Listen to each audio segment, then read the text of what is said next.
الحمدللہ والصلاة والسلام علی رسول اللہ وعلی آلہ وصحبہ اجمعین، اما بعد، اعوذ باللہ من الشیطان الرجیم، بسم اللہ الرحمن الرحیم۔ وقل جاء الحق وزاق الباطل ان الباطل کان زہوقا رب اشرح لی صدری ویسر لی امری واحلل عقدۃ من لسانی یفقہوا قولی۔ میرے محترم بزرگوں اور میرے عزیز بھائیوں اور بہنوں اور لاکھوں لوگ جو سمیہ گراؤنڈ میں موجود ہے اور کروڑوں درشک سامعین جو پیس ٹی وی پہ اس کو دیکھ رہے ہیں، میں آپ سب کا خیر مقدم کرتا ہوں۔ السلام علیکم ورحمۃ اللہ وبرکاتہ۔ اللہ سبحانہ و تعالیٰ کی سلامتی، رحمت اور برکت آپ سب پر ہو۔ جیسے آپ جانتے ہیں کہ میں تقریر اکثر انگریزی میں کرتا ہوں، چند موقعوں پر میں کوشش کرتا ہوں کچھ بات اردو یا ہندی میں کہوں، کیونکہ آج کی یہ تقریر اردو یا ہندی میں ہے، اسی لیے ظاہر ہے کہ اس تقریر میں کافی غلطیاں رہیں گی۔ اسی لیے تقریر کے پہلے میں ان غلطیوں کے لیے آپ سے معذرت چاہتا ہوں اور امید رکھتا ہوں کہ آپ ان غلطیوں کو نظر انداز کریں گے اور میری تقریر کے پیغام پہ توجہ دیں گے۔ میں آپ سب سے اور ایک بات کے لیے معذرت چاہتا ہوں کہ ماشاءاللہ آج کی تعداد لوگ لاکھوں میں جمع ہے ادھر۔ کل کا منظر بھی ماشاءاللہ بہت بڑا تھا، آج کا کئی گنا زیادہ ہے۔ ہم نے اسلامک ریسرچ فاؤنڈیشن نے جو بھی ہمارے بس میں تھا، ہم نے پوری کوشش کی کہ آپ کو تکلیف نہ پہنچے اور آپ آرام سے اس ایگزیبیشن، اس کانفرنس کو دیکھ سکے اور سن سکے۔ اس کے باوجود میں جانتا ہوں کہ کل اور آج کافی لوگوں کو تکلیف ہوئی، اس کے لیے میں معذرت چاہتا ہوں۔ ہم نے ہماری پوری کوشش کی، ہمیں پتہ تھا کہ لوگ زیادہ ہوں گے، لیکن ہماری کوشش سے زیادہ آپ کا جو پیار ہے، آپ کی جو محبت ہے اسلام کے لیے، آپ کی جو محبت ہے ہمارے لیے، کئی گنا زیادہ ہے۔ ہم ہار گئے، آپ کی محبت جیت گئی۔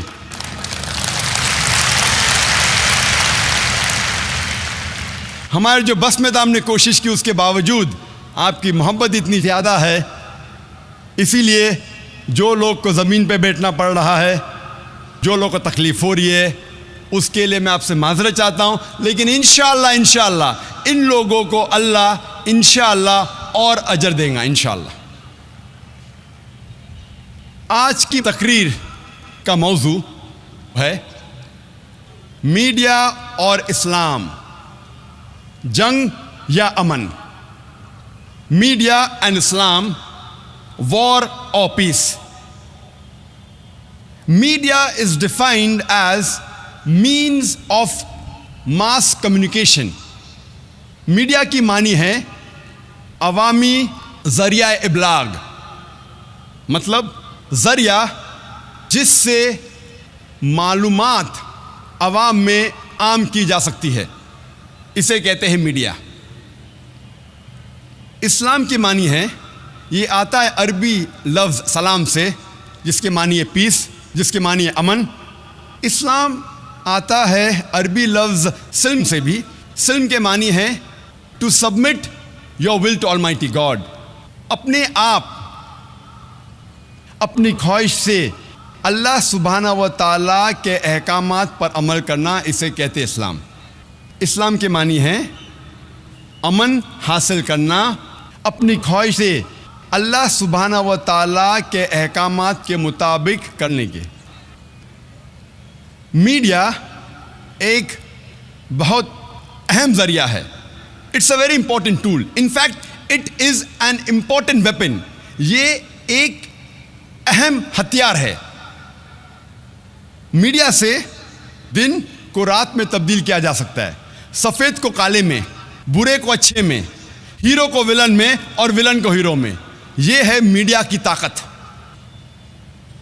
میڈیا اتنا طاقتور ہے کہ اچھے کو برا ثابت کر سکتا ہے، برے کو اچھا، ہیرو کو ولن اور ولن کو ہیرو. اس کے لیے آسان ہے. کالے کو سفید، سفید کو کالا، دن کو رات، رات کو دن. یہ میڈیا کی طاقت ہے. میڈیا 4 قسموں میں بانٹا جا سکتا ہے: print media, audio media, video media اور انفارمیشن ٹیکنالوجی. پرنٹ میڈیا کو اور 2 حصوں میں بانٹا جا سکتا ہے: پیریوڈیکل پرنٹ میڈیا اور naan periodical print media. Naan periodical print media میں ہے لٹریچر، مثال کے طور پہ پیمفلٹس، بکلیٹس، بکس وغیرہ. پیریوڈیکل میڈیا جو ریگولرلی پرنٹ ہوتا ہے، جو وقتاً فوقتاً چھاپا جاتا ہے، اسے کہتے ہیں پیریوڈیکل پرنٹ میڈیا. مثال کے طور پہ newsletter, newspaper, magazine, journal, جو ہو سکتا ہے کہ ہر دن چھپتی ہے، یا ہر ہفتے چھپتی ہے، یا ہر 2 ہفتے چھپتی ہے، یا ہر مہینے چھپتی ہے، یا سال میں 3 بار چھپتی ہے، یا سال میں 2 بار، یا ہر سال چھپتی ہے. اسے کہتے ہیں پیریوڈیکل میڈیا. دوسری قسم ہے میڈیا کی آڈیو میڈیا. عام طور پہ آڈیو میڈیا سنا جاتا ہے آڈیو کیسٹ پہ، آڈیو سی ڈی پہ، آڈیو کمپیکٹ ڈسک پہ، ڈی وی ڈی پہ، آئی پوڈ پہ وغیرہ. اور ہائی لیول پہ ہوتا ہے ڈیٹ، ڈیجیٹل آڈیو ٹیپ. یہ آڈیو میڈیا انفرادی طور پہ سنا جا سکتا ہے، اجتماعی طور پہ یا عوامی طور پہ، individual level, at a group level اور at large at society level. انفرادی طور پہ اگر آپ کے پاس کوئی مشین ہے یا کوئی آڈیو ٹیپ ریکارڈر یا ڈیک ہے آفس میں یا گھر میں، اس کے ذریعے سن سکتے. آپ چاہے تو جب گاڑی میں سفر کر رہے ہیں، چاہے بس ہو، چاہے گاڑی ہو، چاہے ٹرین ہو، چاہے ہوائی جہاز ہو، اگر آپ ایک آڈیو ایکوپمنٹ اس وہیکل پہ فٹ کر لیتے، اس گاڑی میں فٹ کر لیتے، تو آپ گاڑی میں سفر کرتے کرتے آپ آڈیو سن سکتے. آپ چلتے چلتے یا دوڑتے دوڑتے بھی سن سکتے، واک مین کے ذریعے یا ڈسک مین کے ذریعے. آج میڈیا اتنا بڑھ چکا ہے کہ آئی پوڈ پہ بھی سن سکتے، آپ موبائل فون پہ بھی سن سکتے. تیسری قسم میڈیا کی ہے ویڈیو میڈیا. ابھی ویڈیو کیسٹ اور وی سی ڈی آؤٹ ڈیٹڈ ہو چکے. ابھی لوگ ویڈیو کیسٹ اور ویڈیو سی ڈی استعمال نہیں کرتے. آج استعمال کرتے ڈی وی ڈی. ڈی وی ڈی کی کئی قسم ہیں: عام ڈی وی ڈی، ہائی ڈیفینیشن ڈی وی ڈی، بلو رے وغیرہ. ہائی لیول پہ جائیں گے تو آ جاتا ہے D V cam, digital Betacam, high definition وغیرہ. ویڈیو میڈیا کو بھی انفرادی طور پہ دیکھا اور سنا جا سکتا ہے، اجتماعی طور پہ اور عوامی طور پہ. انفرادی طور پہ ویڈیو میڈیا کو بھی گھر میں سنا جا سکتا ہے، آفس میں. اجتماعی طور پہ جس طریقے سے آڈیو میڈیا جب پارٹی ہوتی ہے یا گیدرنگ ہوتی ہے، بڑی گیدرنگ، اس میں سنا جا سکتا ہے، اسی طریقے سے ویڈیو میڈیا بھی بڑی اسکرین لگا کے یا بڑا ٹیلی ویژن لگا کے اجتماعی طور پہ سنا جا سکتا ہے اور دیکھا جا سکتا ہے. عوامی طور پہ آڈیو میڈیا سنا جاتا ہے، اسے کہتے ہیں radio broadcast station, radio broadcast کے ذریعے. ویڈیو میڈیا بھی عوامی طور پہ سنا جا سکتا ہے سیٹلائٹ کے ذریعے یا کیبل ٹی وی کے ذریعے.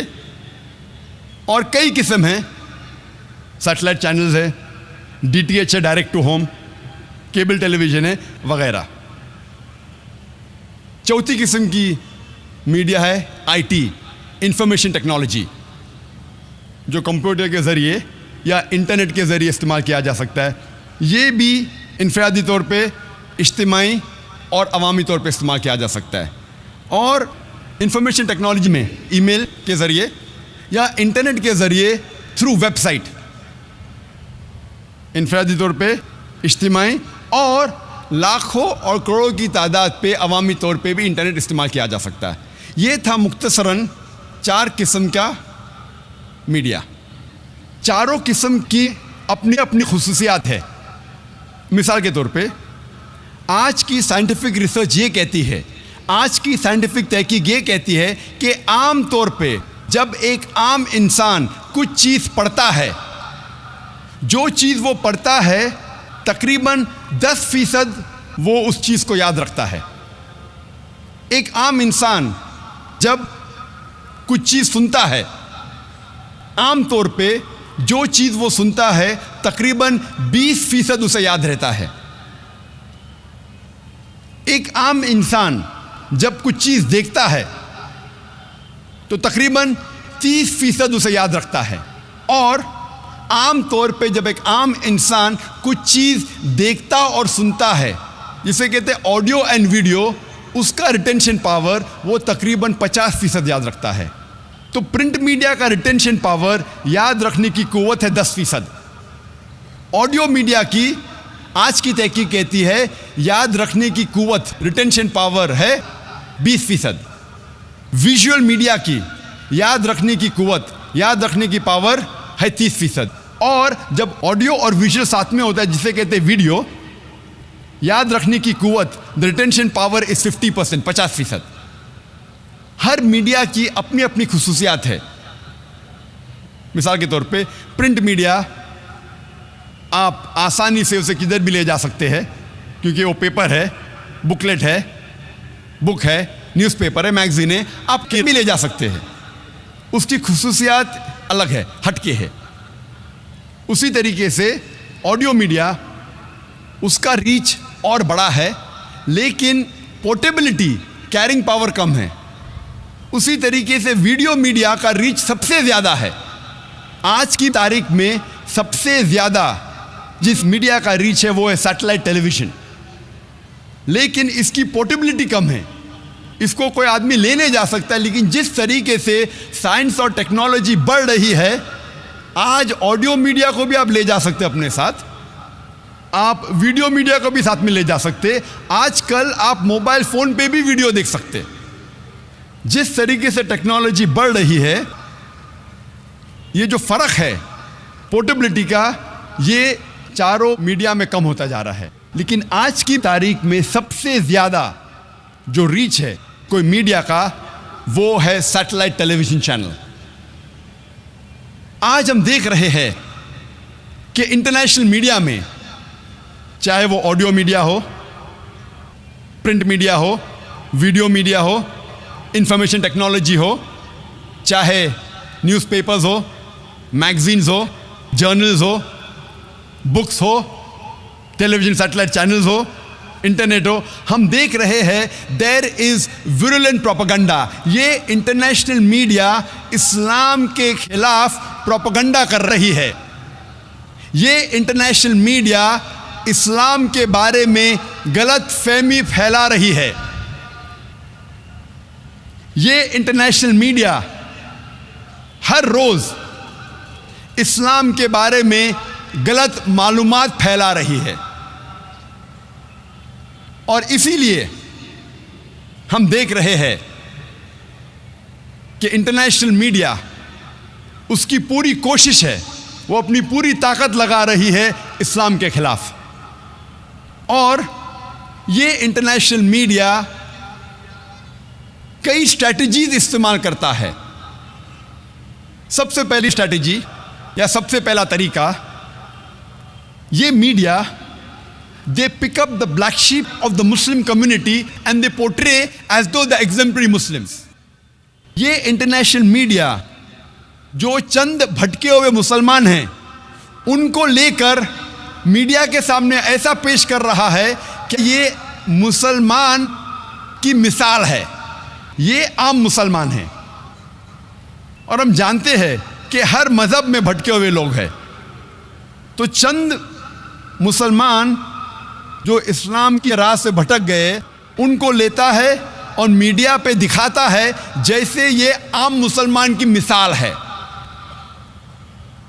مثال کے طور پہ اگر ایک لیٹسٹ مرسیڈیز کار مارکیٹ میں آتی ہے، 500 SEL 2008 ماڈل، اور آپ کو جاننا ہے کہ مرسیڈیز کار کتنی اچھی ہے، اور اگر آپ اس مرسیڈیز کار کے اسٹیئرنگ وہیل کے پیچھے ایک ایسے انسان کو بٹھاتے ہیں جو ڈرائیونگ نہیں جانتا ہے، اور وہ گاڑی کو ٹھوکتا ہے، گاڑی کا ایکسیڈنٹ کرتا ہے، میں آپ سے پوچھنا چاہتا ہوں آپ کس کو دوشی ٹھہرائیں گے، گاڑی کو یا ڈرائیور کو؟ آپ دوشی کس کو ٹھہرائیں گے، ڈرائیور کو یا گاڑی کو؟ ڈرائیور کو، گاڑی کو نہیں۔ اگر آپ کو جاننا ہے کہ گاڑی کتنی اچھی ہے تو آپ گاڑی کے اسپیسیفیکیشنز کی جانچ کروائیے، اس کی سپیڈ کیا ہے، اس گاڑی کے گیئر ریشو کیا ہے، اس گاڑی کے سیفٹی میجرز کیا ہے، اس گاڑی کا بریک سسٹم کیسا ہے، اس گاڑی کا ایوریج کیا ہے۔ اگر آپ کو جاننا ہے گاڑی کتنی اچھی ہے تو گاڑی کی تحقیق کیجئے، ڈرائیور کو مت دیکھیے۔ اسی طریقے سے اگر آپ کو اسلام کے بارے میں جاننا ہے تو اسلام کی مذہبی کتابوں کا مطالعہ کیجئے، آپ قرآن پڑھیے اور صحیح حدیث کا مطالعہ کیجئے، پھر آپ کو پتہ چلے گا اسلام کیسا مذہب ہے۔ آپ مسلمانوں کو مت دیکھیے۔ اگر آپ کو سچ مچ گاڑی کو ٹیسٹ ڈرائیو کرنا ہے، نہیں مجھے تو گاڑی کو ٹیسٹ ڈرائیو کرنا ہے، تو آپ ایسے ڈرائیور کو سٹیئرنگ ویل کے پیچھے بٹھائیے جو ڈرائیونگ جانتا ہے، جو ڈرائیونگ میں مہارت رکھتا ہے۔ اگر آپ کو سچ مچ اسلام کے بارے میں جاننا ہے اور کوئی مسلمان کو دیکھنا ہے تو سب سے بہترین مسلمان کی مثال ہے ہمارے آخری پیغمبر محمد صلی اللہ علیہ وسلم۔ آپ محمد صلی اللہ علیہ وسلم کی سیرت پڑھیے، آپ ان کی مثال کو دیکھیے، تب آپ کو پتا چلے گا اسلام کتنا بہترین مذہب ہے۔ دوسری اسٹریٹجی جو انٹرنیشنل میڈیا استعمال کرتی ہے اسلام کو بدنام کرنے کے لیے، کہ وہ کئی بار قرآن یا حدیث کوٹ کرتی ہے، قرآن کی آیتوں کا حوالہ دیتی ہے بالکل آؤٹ آف کانٹیکسٹ۔ اور ایک آیت جو اکثر میڈیا میں بار بار دہرائی جاتی ہے وہ ہے سورہ توبہ کی آیت، سورہ نمبر 9 آیت نمبر 5، جس میں میڈیا کہتی ہے، اس میں لکھا ہے کہ جہاں بھی آپ کافروں کو پاؤ وہاں ان کا قتل کرو۔ اور جب آپ قرآن مجید کھولیں گے اور دیکھیں گے سورہ توبہ سورہ نمبر 9 آیت نمبر 5، اس میں برابر یہی لکھا ہے کہ جہاں بھی آپ کافروں کو پاؤ وہاں ان کا قتل کرو۔ لیکن یہ آیت آؤٹ آف کانٹیکسٹ ہے، پس منظر کے خلاف ہے۔ آپ جاننا چاہتے ہیں قرآن کا پیغام کیا ہے، آپ کو پس منظر کو پڑھنا پڑے گا۔ You have to read in context. اور جب کانٹیکسٹ پڑھتے ہیں، سورہ توبہ سورہ نمبر 9 آیت نمبر 1 سے پڑھتے ہیں، ہمیں پتہ لگتا ہے کہ ایک صلح تھی مسلمان اور مکہ کے مشرکین کے بیچ، اور یہ صلح ایک طرفہ مکہ کے مشرکین نے توڑ دی تھی۔ تو اللہ سبحانہ و تعالی سورہ توبہ سورہ نمبر 9 آیت نمبر 5 میں انہیں چیتونی دیتے ہیں، انہیں وارننگ دیتے ہیں، مکہ کے مشرکین کو خبردار کرتے ہیں اور کہتے ہیں آپ کے پاس 4 مہینے کا وقت ہے، آپ سدھر جاؤ ورنہ اعلان جنگ۔ اور جنگ کے میدان میں اللہ سبحانہ و تعالیٰ فرماتے ہیں اور مسلمانوں سے کہتے ہیں، جب بھی دشمن، جب بھی کافر میدان جنگ میں آئیں تو جہاں بھی آپ کافروں کو پاؤ وہاں ان کا قتل کرو۔ یہ آیت میدان جنگ میں ہے۔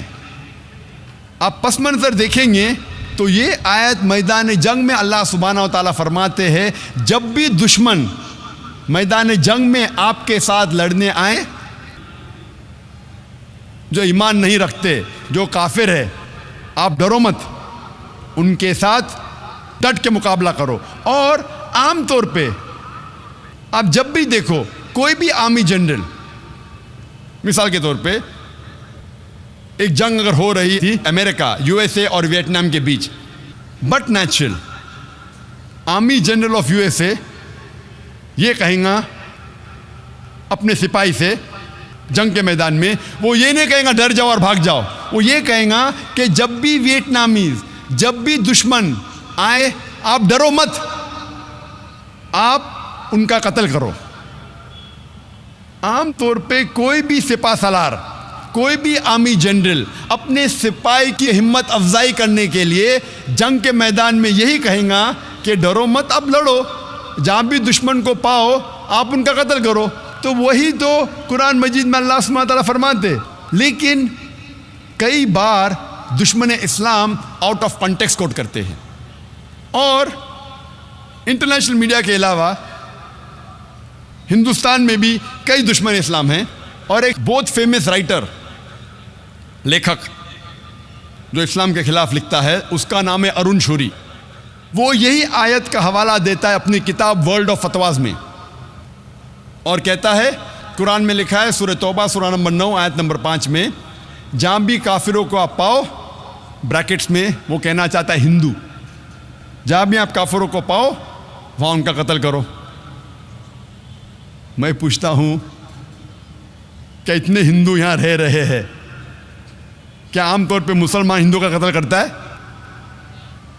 اور ورس نمبر 5 کے بعد ارون شوری چھلانگ مارتا ہے ورس نمبر 7 پہ. کیوں؟ کیونکہ ورس نمبر 6 میں اس کی بیماری کا علاج ہے. ورس نمبر 6 میں کوئی بھی انسان جس کے پاس تھوڑا بھی عقل ہے وہ فوراً پہچان لے گا کہ اس میں کچھ گڑبڑ ہے، کیونکہ ورس نمبر 6 میں اس کی بیماری کا علاج ہے. ورس نمبر 6 سورہ توبہ سورہ نمبر 9 آیت نمبر 6 میں اللہ تعالیٰ فرماتے کہ اگر مشرک، اگر کافر، اگر آپ کے دشمن امن چاہتے ہیں تو انہیں صرف چھوڑ مت دو، لیکن ان کو حفاظت کے ساتھ ایسی جگہ پہ لے جاؤ جہاں وہ محفوظ ہے. escort them to a place of security. دشمن کو صرف چھوڑو مت، ان کے ساتھ جاؤ اور ایسی جگہ پہ انہیں چھوڑ آؤ جہاں وہ محفوظ ہے. آج کے تاریخ میں کتنا بھی دیالو سپاہ سالار، اگر دشمن امن چاہتا ہے کہیں گا اپنے سپاہی سے چھوڑ دو، بٹ کوئی سپاہ سالار یہ نہیں کہیں گا کہ اس کو اسکارٹ کرو، اس کو حفاظت کے ساتھ ایسی جگہ پہ لے جاؤ جہاں وہ محفوظ ہے. اور قرآن میں اللہ تعالیٰ یہی فرماتے ہیں کہ اگر دشمن، اگر کافر، اگر مشرک صلح چاہتے ہیں، امن چاہتے ہیں، تو انہیں حفاظت کے ساتھ ایسی جگہ لے جاؤ جہاں وہ محفوظ ہے. اور اکثر جب بھی قرآن میں آپ پڑھیں گے جہاں جنگ کے میدان میں لڑائی کے بارے میں لکھا ہے اور کہا گیا ہے کہ جب دشمن آتے ان کے اوپر حملہ کرو، اس کے فوراً بعد اکثر چاہے سورہ انفال ہو، سورہ توبہ ہو، آپ قرآن میں اکثر اس کے بعد لکھا ہے کہ امن بہتر ہے. کیونکہ اسلام ایک ایسا مذہب ہے جو امن پسند مذہب ہے. امن ہمیشہ بہتر ہے. تو میڈیا اکثر آؤٹ آف کانٹیکسٹ حوالہ دیتی ہے اور اسلام کو بدنام کرتی ہے. تیسری اسٹریٹجی، تیسرا طریقہ جو انٹرنیشنل میڈیا اسلام کو بدنام کرتا ہے وہ کچھ اسلام کے الفاظ یا قرآن میں سے کچھ الفاظ لیتی ہے اور اس کا غلط ترجمہ کرتی ہے اور اسلام کو بدنام کرتی ہے. اور سب سے زیادہ بدنام لفظ اسلام اور قرآن میں جو موجود ہے، جو میڈیا جو سب سے زیادہ بدنام کرتی ہے آج کی تاریخ میں، وہ ہے لفظ جہاد. اور میڈیا ایسا پیش کرتی ہے کہ جہاد کی معنی کیا ہے. میڈیا کہتی ہے کہ جہاد مطلب کوئی بھی مسلمان جب جنگ کرتا ہے کوئی بھی وجہ سے، چاہے اپنی ذاتی وجہ ہو، چاہے پیسے کے لیے ہو، چاہے پاور کے لیے ہو، چاہے طاقت کے لیے ہو، چاہے علاقے کے لیے ہو، کوئی بھی وجہ سے اگر مسلمان لڑتا ہے اسے کہتے ہیں جہاد. اور یہ غلط فہمی صرف غیر مسلمانوں میں نہیں، کئی مسلمانوں میں بھی ہے. میڈیا اسے اتنا عام کر چکا ہے کہ غیر مسلمان تو چھوڑو، آج کل اکثر مسلمان بھی سمجھنے لگے ہیں کہ اگر کوئی مسلم لڑتا ہے کوئی بھی وجہ سے، چاہے ذاتی وجہ ہو، چاہے پیسے کے لیے ہو، چاہے پاور کے لیے ہو، چاہے علاقے کے لیے ہو، اسے کہتے ہیں جہاد. جہاد کی یہ معنی بالکل نہیں ہے. جہاد آتا ہے عربی لفظ جہادہ سے، جس کے معنی ہے جد و جہد، ٹو اسٹرائیو. جہاد مینس ٹو اسٹرگل. اور اسلامک شریعت اس کی معنی ہے کہ جب ایک انسان اپنے نفس کے خلاف جد و جہد کرتا ہے اللہ سبحانہ و تعالیٰ کے احکامات پہ عمل کرنے کے لیے، اسے کہتے ہیں جہاد۔ یہ افضل جہاد ہے۔ جہاد کے معنی ہے جد و جہد، اور اسلامک پس منظر میں اگر ایک مسلمان یا کوئی انسان اپنے نفس کے خلاف جد و جہد کر رہا ہے اللہ سبحانہ و تعالیٰ کے احکامات پہ عمل کرنے کے لیے، اسے کہتے ہیں جہاد۔ اگر ایک انسان جد و جہد کر رہا ہے معاشرے کو سدھارنے کے لیے، اسے کہتے ہیں جہاد۔ اگر ایک انسان میدان جنگ میں ظلم کے خلاف جد و جہد کر رہا ہے، اسے کہتے ہیں جہاد۔ اگر ایک انسان حق کے لیے اپنی جان بچانے کے لیے میدان جنگ میں ان سیلف ڈیفنس اگر جد و جہد کرتا ہے، اسے کہتے ہیں جہاد۔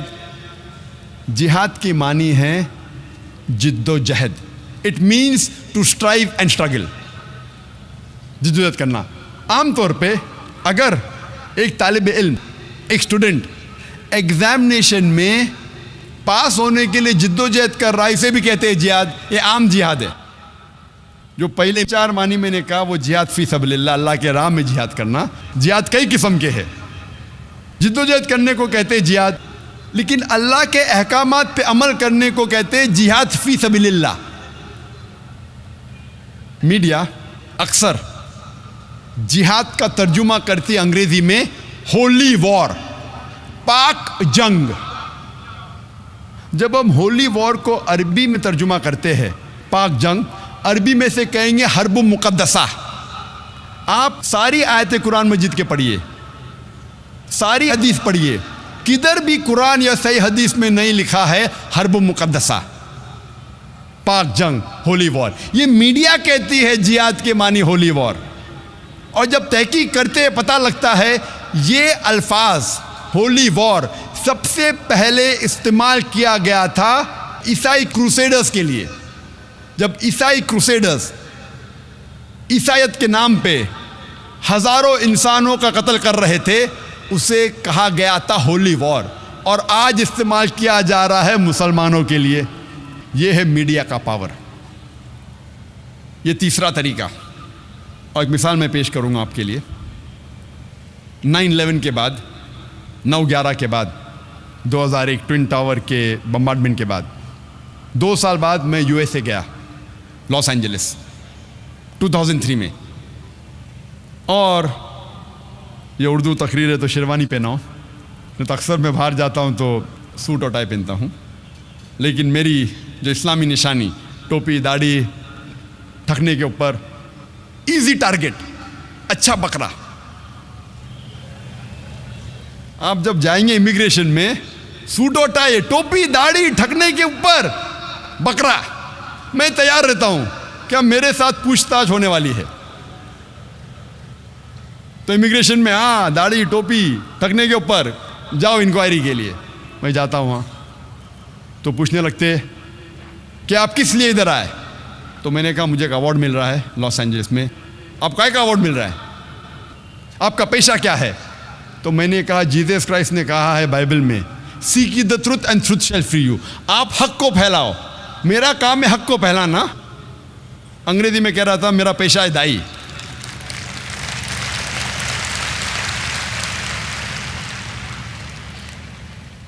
واقعہ تو بہت بڑا ہے، سمے کم ہونے کی وجہ سے میں مین موضوع پہ آؤں گا، جہاد کے موضوع پہ آؤں گا۔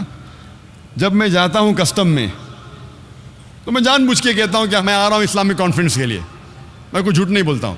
اسلامک کانفرنس، داڑھی ٹوپی۔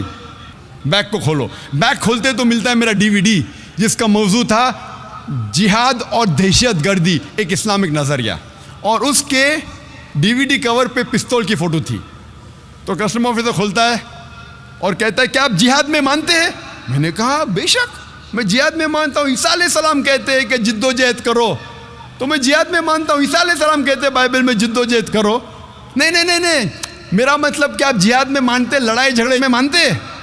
میں نے کہا بائبل میں پڑھیے، بائبل میں لکھا ہے، book of Exodus chapter number 22 verse number 18 سے 20، book of Exodus chapter number 32 verse number 27 اور 28 میں لکھا ہے کہ لڑائی کرو، جھگڑا کرو۔ بک آف نمبرز میں پڑھیے آپ، چیپٹر نمبر 31 ورس نمبر 1 سے 18، اس میں لکھا ہے کہ لڑائی کرو، جھگڑا کرو۔ عیسیٰ علیہ السلام خود کہتے ہیں گاسپل آف لیوک میں چیپٹر نمبر 19 ورس نمبر 27 میں، اور gospel of Luke chapter number 22 میں ورس نمبر 36 میں عیسیٰ علیہ السلام کہتے ہیں یہ تلوار لو اور جا کے لڑو.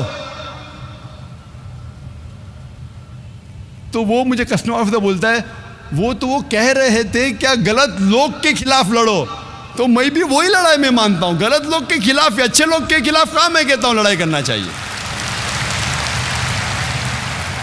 فوراً ماشاء اللہ 8-10 کسٹم آفیسر اکٹھا ہو گئے اور پوچھنے لگے sir can we ask you one more question. جو بھی سوال کرتا تھا مجھ سے میں اسے بائبل کے حوالے سے جواب دیتا تھا. فوراً ایک سوال جواب کا سیشن شروع ہو گیا. Sir can we ask you one more question, جناب کیا میں آپ سے اور ایک سوال پوچھ سکتا ہوں. تو میں نے میرے میزبان سے کہا فون کر کے آپ ڈریے مت, میں ذرا دعویٰ کر رہا ہوں, نہیں تو میزبان گھبر جائے گا کہ ذاکر 1 گھنٹہ ہو گیا ابھی تک باہر نکلا کیوں نہیں. میرا پیشہ ہے دعوت دینا, میں دائی ہوں. اسی طریقے سے جب ہندوستان میں جب میں بات کرتا ہوں جہاد کے بارے میں, جو ماسٹر کی دعویٰ ہے, سارے تالوں کو کھولنے والی چابی سورہ عمران سورہ نمبر 3 آیت نمبر 64, تعالوا الی کلمۃ سواء بیننا بینکم, آؤ اس بات کی طرف جو آپ اور ہم میں یکساں ہے. تو جب ہندوستان میں جب میڈیا, جب ہندوستان کے پولیس آفیسر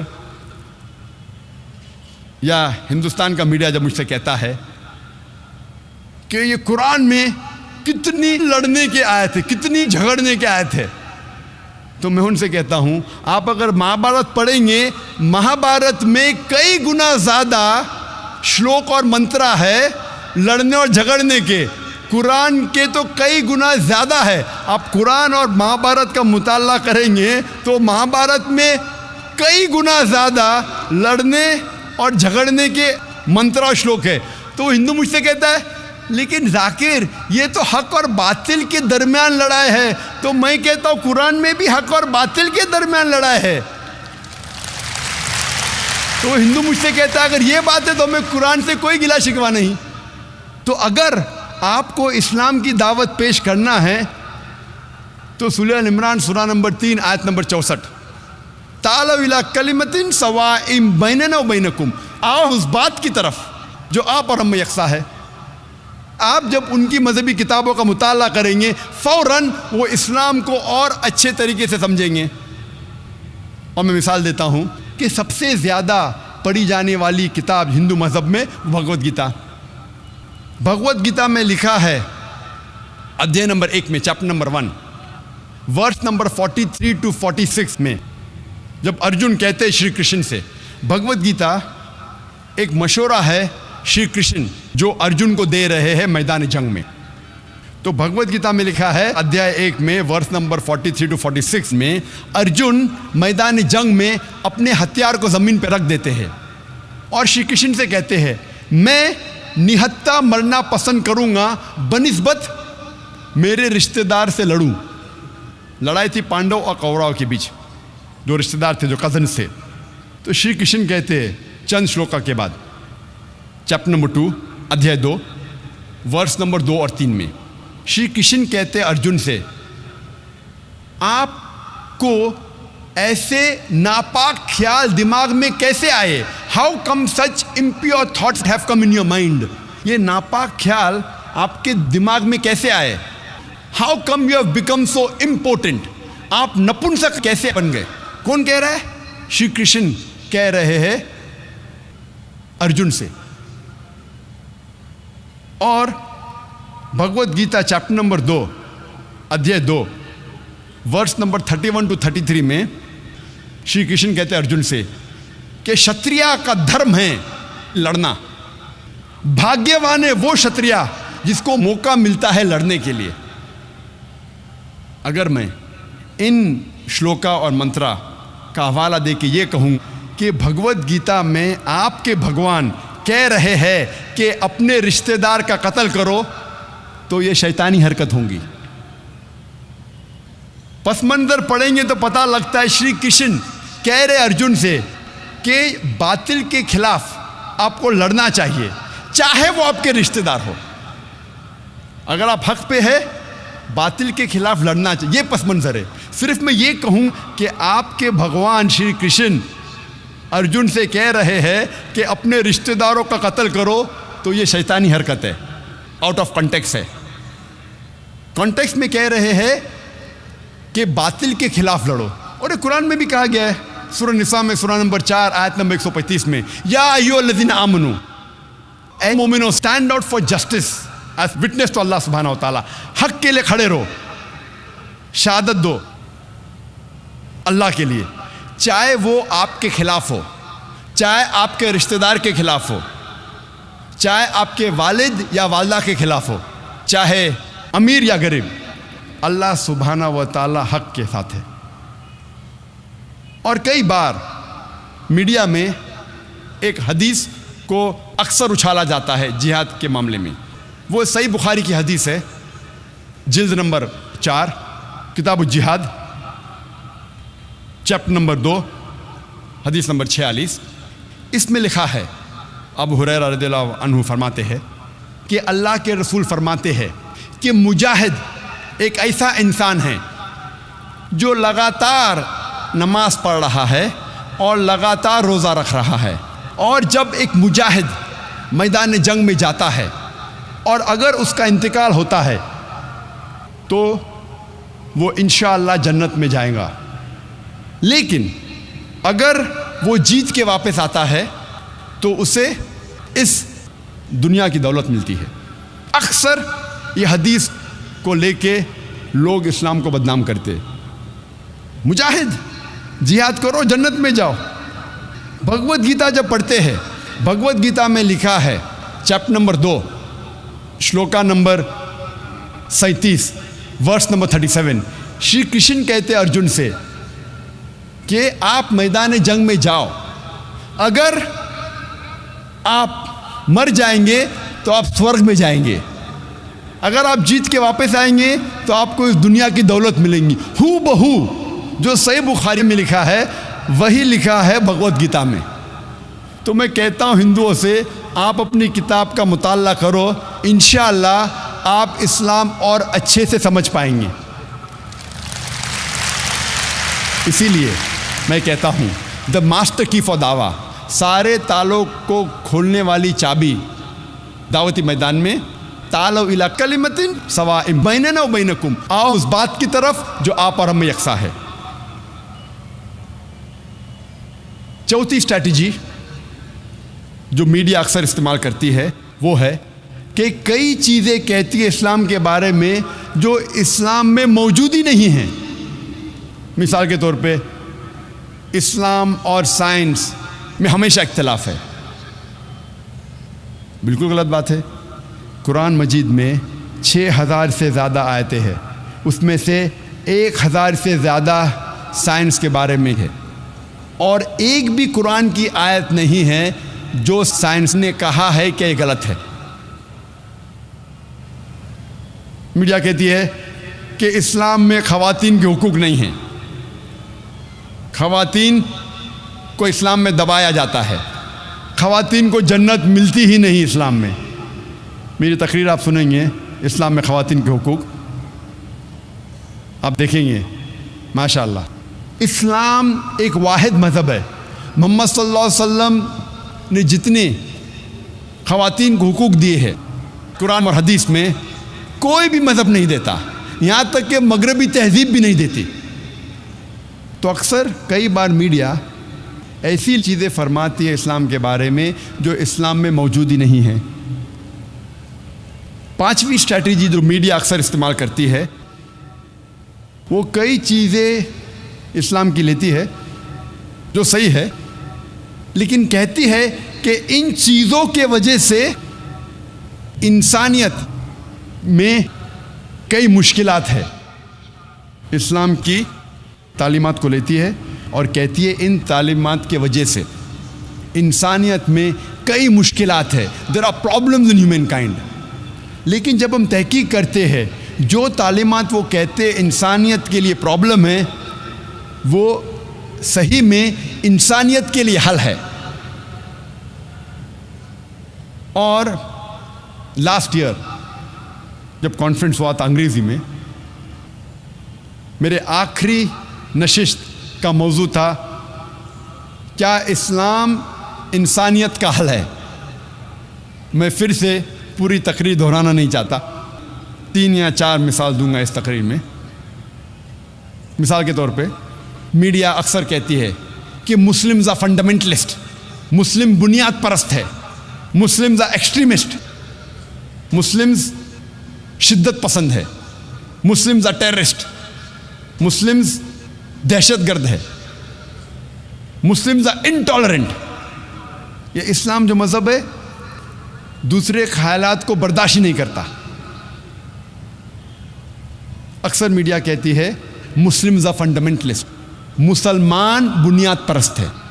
بنیاد پرست کی کیا معنی ہے؟ بنیاد پرست کی معنی ہے کہ اگر کوئی انسان کوئی بنیادی باتوں پہ عمل کرتا ہے اسے کہتے ہیں بنیاد پرست۔ مثال کے طور پہ اگر ایک میتھمیٹیشین کو اچھا میتھمیٹیشین بننا ہے، اس کے لیے فرض ہے کہ وہ میتھمیٹکس کی بنیادی باتوں کو جانے اور اس کے اوپر عمل کرے۔ جب تک وہ میتھمیٹکس کے میدان میں بنیاد پرست نہیں ہے تب تک وہ اچھا میتھمیٹیشین بن ہی نہیں سکتا۔ اگر کوئی شخص کو اچھا سائنٹسٹ بننا ہے تو اسے سائنس کی بنیادی باتوں کو جاننا فرض ہے اور بنیادی باتوں پر عمل کرنا اس کے لیے فرض ہے۔ جب تک وہ سائنس کے میدان میں بنیاد پرست نہیں بنتا تب تک وہ اچھا سائنٹسٹ بن ہی نہیں سکتا۔ آپ ہر بنیاد پرست کو یہ نہیں کہہ سکتے کیا وہ اچھا ہے کیا برا ہے۔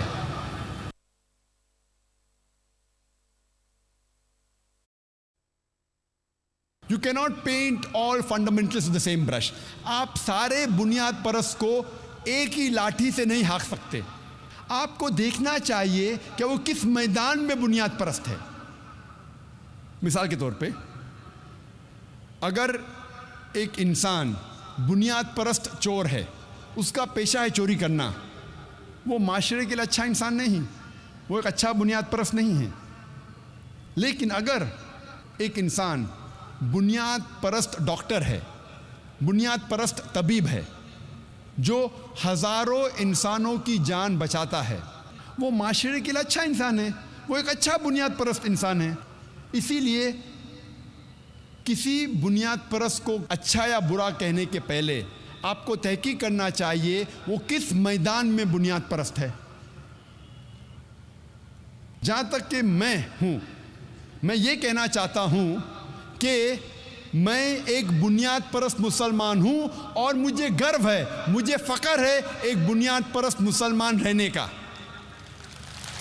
I am proud to be a fundamentalist Muslim، کیونکہ میں اسلام کی بنیادی باتوں کو جانتا ہوں اور اس کے اوپر عمل کرتا ہوں اور کوشش کرتا ہوں قرآن اور صحیح حدیث کے مطابق چلوں، اور میں جانتا ہوں کہ قرآن اور صحیح حدیث میں اسلام میں ایک بھی بنیادی تعلیم نہیں ہے جو انسانیت کے خلاف ہے۔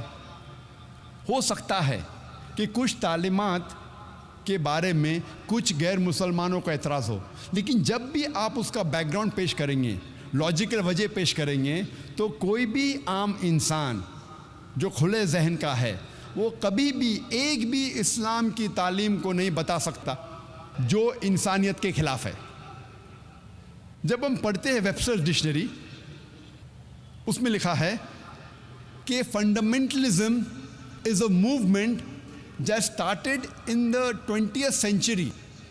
فنڈامنٹلزم پہلی بار یہ لفظ استعمال کیا گیا 20ویں صدی کی شروع میں امریکہ میں، جہاں امریکن پروٹسٹنٹ نے پروٹیسٹ کیا۔ اس وقت چرچ یہ کہتی تھی کہ بائبل کا پیغام خدا کی طرف سے ہے، لیکن یہ امریکن پروٹسٹنٹ نے اعتراض کیا، ان لوگوں نے پروٹیسٹ کیا کہ سارا بائبل کا پیغام ہی خدا کی طرف سے نہیں، لیکن ہر لفظ، ہر حرف خدا کی طرف سے ہے۔ اگر کوئی شخص یہ ثابت کر سکتا ہے کہ بائبل کا ہر حرف، ہر لفظ خدا کی طرف سے ہے تو یہ موومنٹ آف فنڈامنٹلزم اچھا موومنٹ ہے۔ لیکن اگر کوئی شخص یہ ثابت کر سکتا ہے کہ بائبل کا ہر لفظ، بائبل کا ہر حرف خدا کی طرف سے نہیں ہے تو یہ موومنٹ اچھا موومنٹ نہیں ہے. ہم جب آکسفورڈ ڈکشنری پڑھتے ہیں, آکسفورڈ ڈکشنری میں لکھا ہے کہ fundamentalist is a person who strictly adheres to the ancient doctrines and fundamentals of any religion. بنیاد پرست ایک ایسا شخص ہے جو گہرائی کے ساتھ اپنے مذہب کی بنیادی باتوں پہ عمل کرتا ہے. لیکن جب ریوائزڈ آپ ایڈیشن پڑھیں گے آکسفورڈ ڈکشنری کا, اس میں لکھا ہے کہ fundamentalist is a person who strictly adheres to the ancient doctrines and fundamentals of a religion, especially اسلام. بنیاد پرست ایک ایسا شخص ہے جو اپنے مذہب کے پرانے تعلیمات اور بنیادی باتوں پر عمل کرتا ہے, کوئی بھی مذہب کی, خصوصاً اسلام. یہ خصوصاً اسلام جوڑا گیا ہے نئی ڈیفینیشن میں آکسفورڈ ڈکشنری کے. جب بھی آپ سنیں گے فنڈامنٹلسٹ, بنیاد پرست, فوراً آپ کے دماغ میں آئے گا مسلمان. تو ڈیفینیشن میں تبدیلی ہو رہی ہے. پہلے کہا جاتا تھا اینی ریلیجن, ابھی لکھا جاتا ہے اسپیشلی اسلام, خصوصاً اسلام. اور آج میڈیا کہتی ہے کہ مسلمان شدت پسند ہے, مسلمز آر ایکسٹریمسٹ. اور ہم مسلمان عام طور پہ اپنی دفاع کرنے جاتے, وی بیکم اپولوجیٹک. ہم کوشش کرتے ہیں اپنے آپ کو بچانے کے لیے اور ہم اپولوجیٹک ہو جاتے ہیں, ہم معافی مانگنے لگتے ہیں کہ نہیں, ہم بنیاد پرست نہیں ہیں, ہم شدت پسند نہیں ہیں.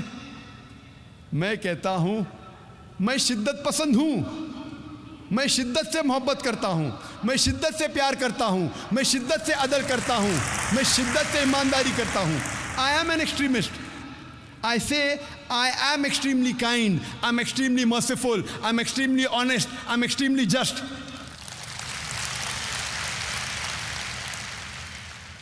شدت کے ساتھ کسی سے پیار کرنا بری بات ہے, شدت کے ساتھ عدل کرنا بری بات ہے, شدت کے ساتھ ایمانداری کرنا بری بات ہے. جب آپ کا فائدہ ہے تو ایمانداری کرو, نقصان ہے تو ایمانداری مت کرو. اسلام میں یہ نہیں سکھا گیا. اسلام میں کہا گیا ہے کوئی بھی کام ایمانداری سے کرو, چاہے آپ کا فائدہ ہو رہا ہے نقصان ہو رہا ہے. آپ کو شدت کے ساتھ ایمانداری کرنا چاہیے. We Muslim should not be apologetic. ہمیں افسوس نہیں کرنا چاہیے. ہم اکثر کئی بار اپولوجیٹک بن جاتے ہیں. آج میڈیا کہتی ہے مسلمز آر ٹیررسٹ, مسلم دہشت گرد ہے. دہشت گرد کی کیا معنی ہے؟ اگر ایک انسان کسی دوسرے انسان کے دل میں دہشت پیدا کرتا ہے اسے کہتے ہیں دہشت گرد. مثال کے طور پہ جب بھی کوئی چور ایک پولیس کو دیکھتا ہے تو اس چور کے دل میں دہشت پیدا ہوتی ہے, تو اس چور کے لیے وہ پولیس والا دہشت گرد ہے. میں کہتا ہوں اسی طریقے سے ہر مسلمان کو جب بھی کوئی چور دیکھتا ہے اس چور کے دل میں دہشت پیدا ہونا چاہیے. ہر مسلمان ہر چور کے لیے دہشت گرد بننا چاہیے. ہر مسلمان کو دہشت گرد بننا چاہیے. کس کے لیے؟ چور کے لیے. جب بھی کوئی چور مسلمان کو دیکھتا ہے اس کے دل میں دہشت پیدا ہونا چاہیے. جب بھی کوئی بلاತ್ಕಾರ کرنے والا مسلمان کو دیکھتا ہے اس کے دل میں دہشت پیدا ہونا چاہیے. جب بھی کوئی اینٹی سوشل ایلیمنٹ, جب بھی کوئی غلط کام کرتا ہے, چوری کرتا ہے, ڈاکہ ڈالتا ہے, جب مسلمان کو دیکھتا ہے اس کے دل میں دہشت پیدا ہونا چاہیے.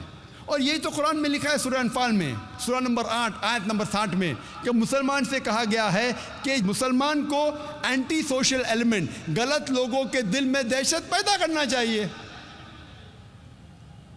لیکن عام طور پہ دہشت گرد اسے کہا جاتا ہے جو ایک معصوم انسان کے دل میں دہشت پیدا کرتا ہے.